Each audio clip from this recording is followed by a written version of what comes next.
Tarek. Bonjour. On va évidemment parler de ce 30 jours max. Et moi, la première question qui m'est venue en tête, c'est est-ce que le succès du film précédent, gros succès quand même, 2 500 000 entrées, est-ce que ce serait pas un peu ça qui t'aurait galvanisé pour revenir à la réalisation si vite ? Oui, c'est clair que forcément, quand tu sors un film, surtout si c'est ton premier film, tu as une pression énorme. Et il a hyper bien marché. Je crois que c'était le 5e plus gros film français de l'année. Donc moi, j'étais hyper fier. Et c'est grâce au public. Hein. Donc voilà. Donc justement, ça va dans le sens où ça peut te galvaniser, c'est de dire je vais faire mieux pour encore plus contenter le public. Parce que c'est le public qui fait que je peux faire un deuxième film. Alors venons à ce qui nous intéresse aujourd'hui. Justement, quelle a été la progression, la genèse de l'histoire, de l'idée, comment c'est venu tout ça ? C'est venu d'une question conne que je me suis posée il y a très longtemps. Qu'est-ce que je ferais s'il me restait peu de temps à vivre ? Tu t'es déjà posé cette question ? Alors moi je me dis, qu'est-ce que je ferais s'il me restait 30 ans à vivre ? Parce que non mais c'est vrai qu'on se dit tous... Il y en a plein qui se sont déjà posé cette question, oui, mais voilà, et je me suis dit pourquoi pas en faire une comédie, tu vois. Il vous reste très peu de temps à vivre. Très peu de temps, c'est-à-dire ? 30 jours. Max. Bien, ça nous fera 35 €, s'il vous plaît. De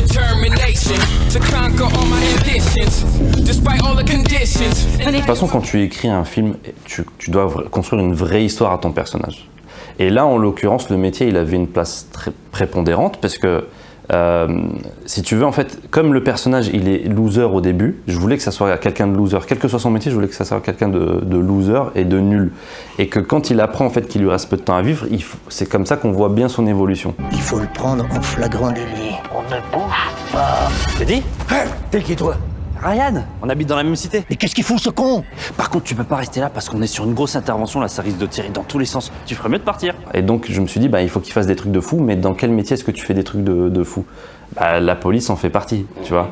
Donc, je suis parti de ce principe-là, je me suis dit, tiens, donc il va faire policier, donc il sera policier nul au début, puis après, il va essayer de devenir une sorte de super flic, et il va faire des trucs de fou, donc notamment les cascades, etc. Laissez-moi faire commissaire. Lève ton arme ! Arrête-toi !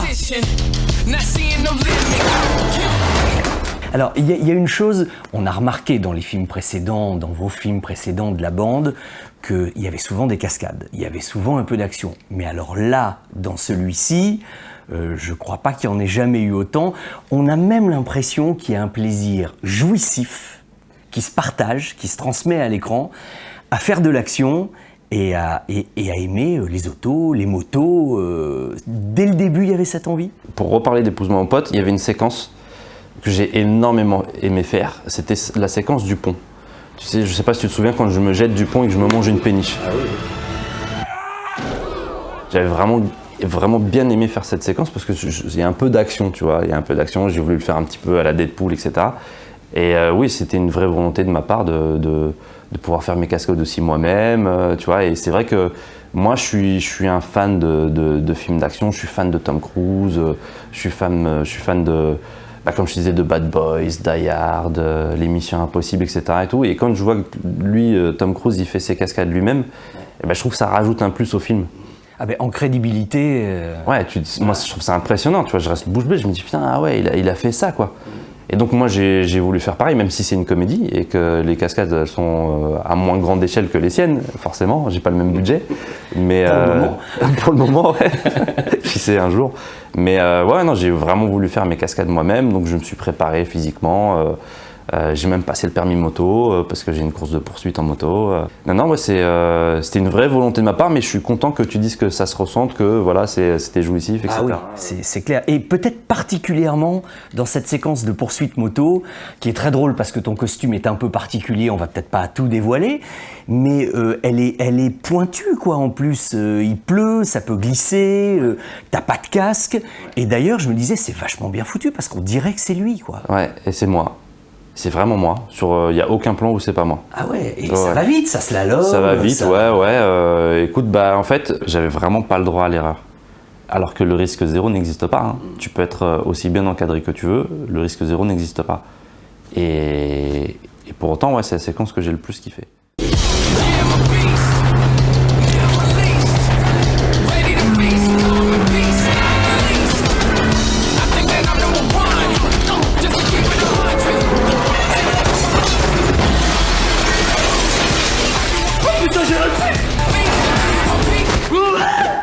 Alors, revenons à la bande, parce que, évidemment, en voyant l'affiche, certains vont se dire « Oui, bien sûr, il prend les mêmes, on recommence, etc. » Mais j'imagine qu'il n'était pas question, dans ton deuxième film, il n'y ait pas justement les mêmes, les copains, c'est quoi? C'est pour voir jusqu'où vous pouvez aller tous ensemble? Alors, moi, je prends les copains parce que c'est les moins chers du marché.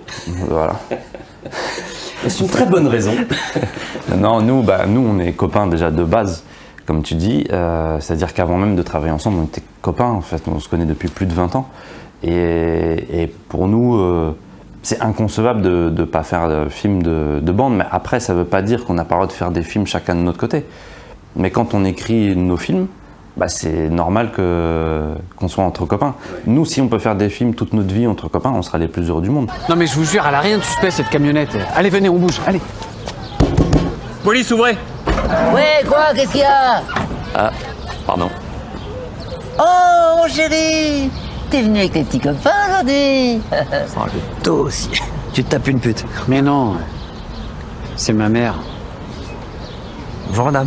Bonjour. Bonjour madame. Bon, allez, on y va, allez. Allez, travaille bien. Oui, toi aussi, maman. Allez. L'écriture du rôle de chacun. Je parle peut-être plus entre Philippe et toi. Vous faites pas de cadeaux dans les rôles. Hein. Plus ça va, plus le rôle est benet, idiot. Il y a une histoire, il y a quelque chose derrière tout ça ou c'est... C'est une sorte de vengeance perpétuelle qu'on se fait sur chacun de nos films. Ça monte crescendo. Écoute, ouais, non, c'est comme ça depuis, je crois, Babysitting. Il m'avait donné un rôle un peu, voilà, où il me mettait cher, et du coup sur Épouse-moi, je lui ai mis un peu cher. Et sur Nicky Larson, il m'a remis cher. Et là, sur Épouse-moi, je me suis quand même en tenue SM avec une boule dans la bouche. Mais comme tu as dit, il fallait qu'il se passe quelque chose après ça. On se fait pas de cadeaux. Après, il faut pas que ça soit gratuit. Tu vois, c'est Oui, quand même ça. Voilà. Il faut que ça soit quand même intégré dans une histoire et que ça colle au personnage. Pas etc. de private joke. Voilà, exactement. Et donner la réplique à José, il y a des très bons moments entre vous deux avec José Garcia. Ouais, ça match hyper bien avec José. C'est vraiment venu à la fin de l'écriture, je me suis dit, tiens, qui pourrait correspondre à ce rôle? Et avec les producteurs, on s'est dit, tiens, José Garcia. Donc, moi, j'en vois, mais c'est pareil, je me dis, ça se trouve, il va même pas lire, tu vois. et un jour, je reçois un coup de fil d'un numéro que je connais pas. Donc, je réponds pas, vu que je connais pas. Et on me laisse un message sur le répondeur d'1 minute, j'écoute, c'est José Garcia. Donc c'est la première fois que j'entends José Garcia me parler, tu vois. On s'était jamais parlé, hein. Ah oui, jamais croisé. Non. Jamais, ouais. Et je savais même pas, moi, s'il savait qui j'étais, tu vois. Quand même. On sait jamais, tu vois. Et du coup, je vois et j'écoute son message d'1 minute où il est dithyrambique sur le script. Mais ça m'a fait plaisir, mais t'imagines même pas à quel point ça m'a fait plaisir. Je veux le faire, quoi. Ah ouais, c'était vraiment ça. Alors, merci beaucoup Tarek d'avoir pris tout ce temps pour nous. Merci à vous. Parce qu'en ce moment, alors, il y a la promo, ok, mais il n'y a pas que ça dans ton emploi du temps très chargé. Il y a la tournée d'avant-première que je fais un peu partout en France pour présenter 30 jours max. Et il y a le tournage de Philippe qu'on fait aussi en parallèle, son nouveau film. Un truc à nous dire là-dessus ou c'est un top secret embargo total? Ce que je peux te dire, c'est qu'à la fin du film, il meurt. Oh bah c'est bien, on n'a rien dit, on n'a rien spoilé. Non, mais écoute, c'est sur un, c'est sur un super-héros, ouais. Une personne qui se prend pour un super-héros. C'est en tournage en ce moment? Ouais, c'est en tournage en ce moment. On a envie d'en savoir plus. En attendant, il faut aller voir 30 jours max. Et nos amis ne seront pas déçus. Merci beaucoup, Très gentil. Tarek. Merci à toi. À très bientôt.